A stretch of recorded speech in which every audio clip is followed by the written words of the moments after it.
Alors, on va parler un peu des troubles de la régulation acido-basique. Cette vidéo essaiera de vous aider surtout à acquérir en fait la logique qui vous permettra de répondre aux exercices pratiques et moins aux exercices de cours. On va commencer par quelques petits rappels.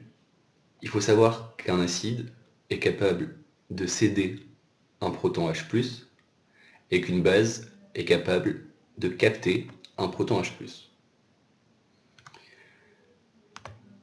La concentration en fait de protons est très faible dans le plasma et elle est finement régulée. Elle va être exprimée sous sa forme logarithmique inverse avec cette formule qui nous donne donc la formule du pH qui ne dépend donc que de la concentration en H+ dans l'organisme.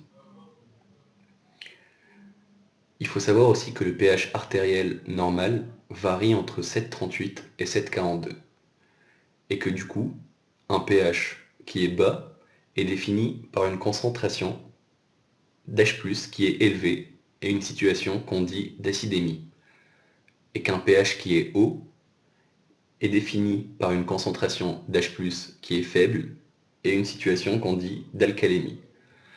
Cet équilibre est permis grâce à plusieurs systèmes qu'on appelle les systèmes tampons. Parmi ceux-ci, le bicarbonate est l'un des plus importants.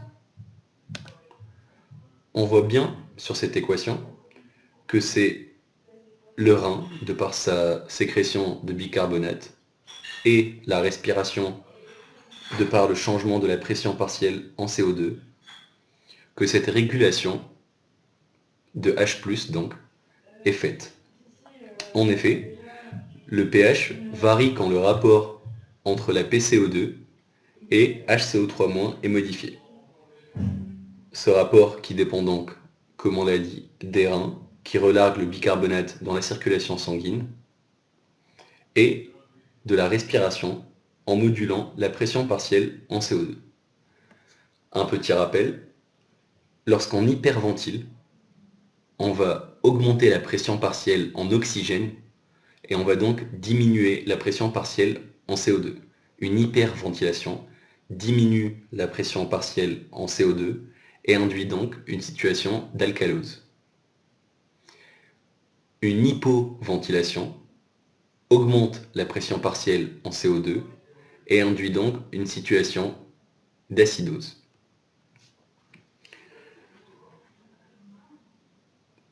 Quand on va avoir une baisse des bicarbonates,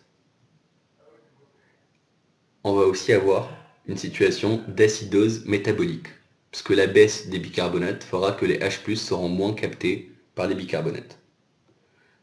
Quand on aura par exemple une diminution de la pression partielle en CO2, on va avoir une alcalose respiratoire. Au final, on peut dire que c'est le rein qui est l'organe qui va assurer le bilan nul de protons en permettant de régénérer les bicarbonates consommés. Alors ici, en fait, sur ce petit schéma, c'était surtout pour vous montrer que c'est au niveau du tube contourné proximal que 85% du bicarbonate est régénéré. C'est-à-dire que quand on est en situation d'acidose, du bicarbonate va être régénéré d'ici du tube contourné proximal vers la circulation sanguine pour justement réaugmenter le pH. Ici donc on a une première partie de régulation.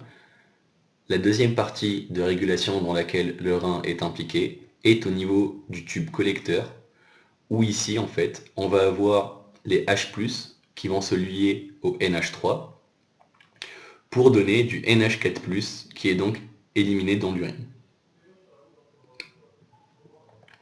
On va maintenant passer au cas pratique. Alors ce qu'il faut savoir, c'est que on va avoir une gazométrie artérielle qui va mesurer le pH sanguin, que ce pH sanguin, comme on l'a dit tout à l'heure, s'il est inférieur à 7,38, c'est-à-dire qu'on aura une augmentation de protons, une acidémie ou une acidose dite décompensée. Et lorsqu'il sera supérieur à 7,42, c'est-à-dire qu'on est en situation d'alcalémie ou alcalose. Souvent, le pH demeure normal grâce à une réponse respiratoire ou rénale adapté, définissant donc le caractère compensé du désordre acido-basique. C'est donc ici en fait la gazométrie qui va nous permettre d'identifier l'origine du désordre acido-basique. On va prendre quelques exemples pratiques pour comprendre un peu ce que vous pouvez avoir en exercice et pour pouvoir plus facilement répondre aux questions. Prenons l'exemple d'une compensation respiratoire d'un désordre acido-basique primitivement métabolique. On va prendre l'exemple d'une acidose métabolique. Lors d'une acidose métabolique, on va avoir donc une baisse des bicarbonates qui entraîne l'acidose métabolique. Pour compenser, on va avoir une hyperventilation compensatrice induisant une diminution de la PCO2 afin de corriger le trouble. Dans le cas inverse, une augmentation ici de bicarbonate va induire une alcalose métabolique. La réaction pulmonaire ici sera donc une hypoventilation compensatrice, une augmentation de la PCO2 et donc une acidification du milieu. Prenons maintenant comme exemple des compensations rénales de désordre primitivement respiratoire. Une augmentation de la PCO2 induit une acidose respiratoire. On va donc avoir une génération compensatrice de bicarbonate par le rein. Et dans le cas inverse, lorsqu'on a une diminution de la PCO2, on est en situation d'alcalose respiratoire.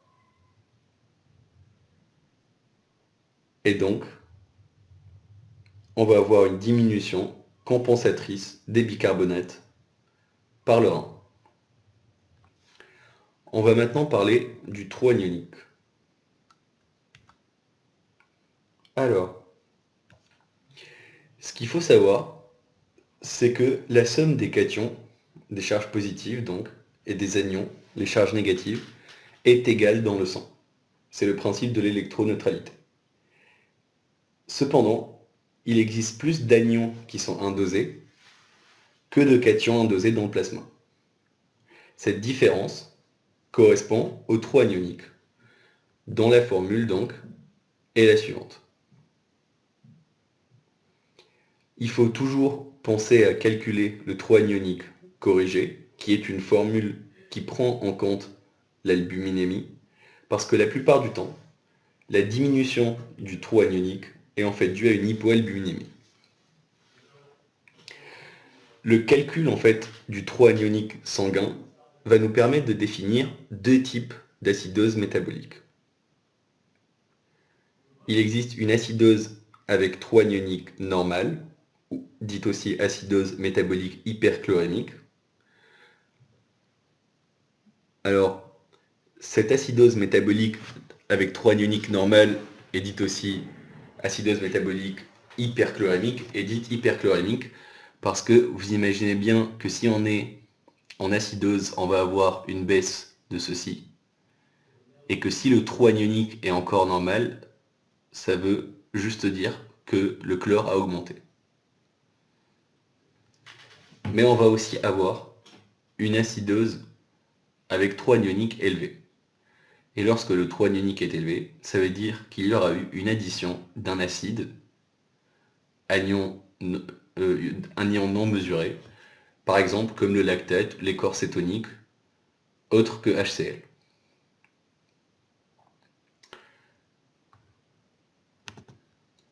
Et en fait, c'est à partir de là qu'on va pouvoir réfléchir en termes de démarche diagnostique.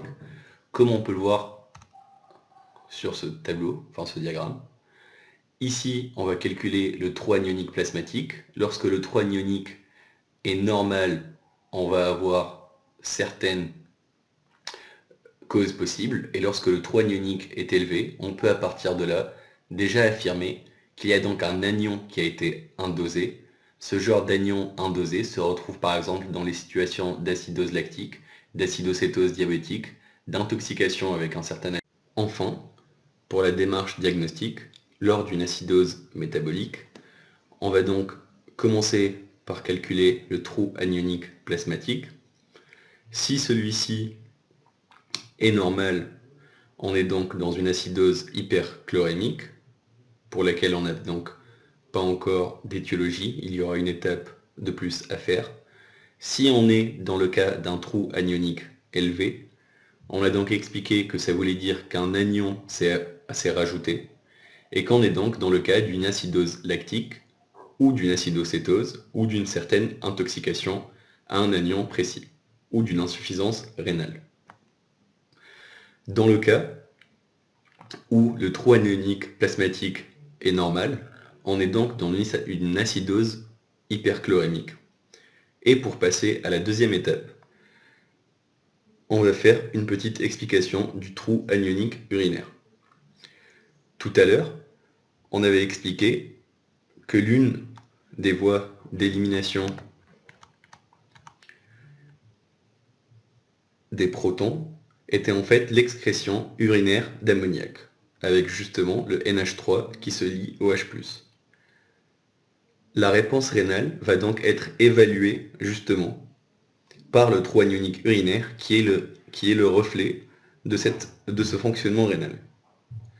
Un trou anionique urinaire qui sera négatif,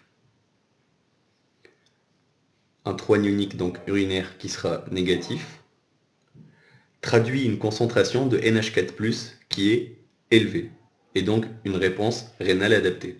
Si on est dans un cas d'une acidose, le rein devrait normalement excréter dans l'urine plus de H+, que la norme. Si le trou anionique est positif, on est donc dans ce cas, ça traduit une concentration de NH4+ urinaire qui est basse, et donc une réponse rénale qui est inadaptée. Généralement, on a donc là une acidose tubulaire. Et c'est donc comme ça, en fait, que doit être fait votre raisonnement pour pouvoir répondre aux questions assez rapidement et assez simplement. Lors d'une acidose métabolique, on calcule le trou anionique plasmatique.